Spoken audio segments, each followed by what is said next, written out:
I just got out of Teenage Sex and Death at Camp Miasma. Long-winded name. This movie, I don't know what to think about it because you go in expecting one thing and you come out getting another thing.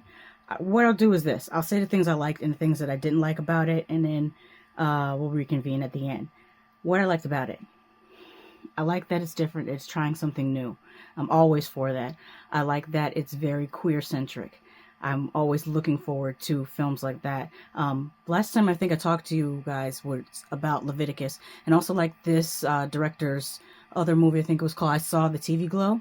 I really enjoyed that. So I am very much for seeing more queer-centric horror movies and hearing more queer stories. That said, there's a couple things that kind of bother me about the movie. Number one, the runtime. This thing was kind of long, like to the point where before we left the movie, someone started snoring in the movie theater. Granted, we went to the 10:40 show, so it was already late, but people shouldn't be snoring in the theater. So I think the runtime was a little bit much. Number two, it comes across a little bit on the pretentious side. And I think that might undermine the message, it being a little bit too... I keep seeing Family Guy in my head when he's talking about The Godfather. It insists upon itself. What didn't you like about it? It insists upon itself, Lois. What? It insists upon itself. What does that even mean? It takes forever getting in, and you spend like 6.5 hours, and then, I can't even get through, I can't even finish. That's how I came out feeling. Number two, the CGI blood. That's just whack as hell. I hate CGI blood. And the slasher scenes were very, very lackluster because of CGI. Bring back the practical effects. You know that this is one of the things that we love about Terrifier. It's not the best story. The actor playing Art the Clown is everything. And he really makes the movie, but the practical effects and gore make the movie. This movie needed that. Another thing, circling back to things that I liked. There were some scenes where there were matte paintings. I thought that was really great because I love to see matte paintings. I'm hoping that they were real matte paintings and not CGI because that's an art form that's going to be lost. Another thing that I liked, the bits that were about the filmmaking process, the conversations that were being had about filmmaking and about marketing of films. And yet they still mismarketed this film. Editing Shasha here. I just wanted to make a note that I feel that the advertising and promotion of this movie did it a disservice because it is more of a drama than it is a horror movie.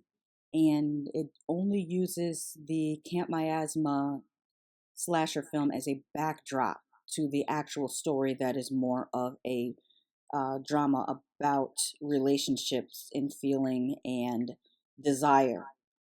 Also, when they mismarket movies like this, it really does a disservice to the movie and to the audience because the slasher audience that might think that this is going to be a modern slasher will come in and have their expectations not met. And the actual intended audience who would enjoy a very complex drama will miss out on this film because they will think that it's just a slasher movie and they won't go to see it. So let's go ahead and fix that. I really enjoyed that part of it.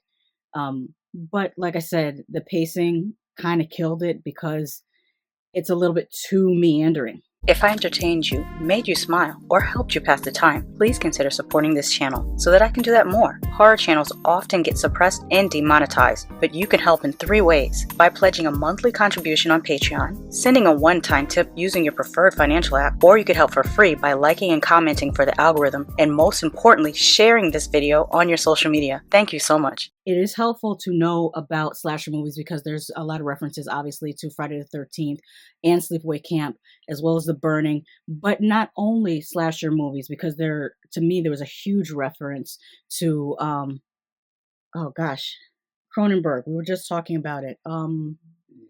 Videodrome. Long live the new flesh. There's a huge reference to Videodrome in this, and Cronenberg in general, I think. Although there are parts that feel a lot more David Lynch. Someone described it as reminding them of Mulholland Drive in a way.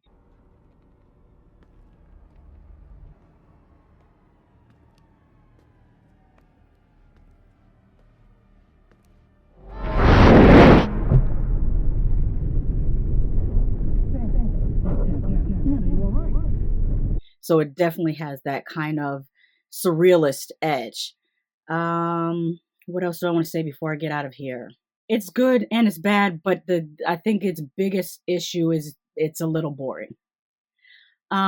If you're looking for a slasher movie, this is kind of not that. A slash, it has the backdrop of a slasher movie, but it's really not specifically about a slasher movie. I would have to kind of read up on what the director is actually trying to say, because from my, Gen X cishet viewpoint, it felt like it was just about orgasms, the movie. I could be wrong. It could be about more than just orgasms, but that's what I got out of it.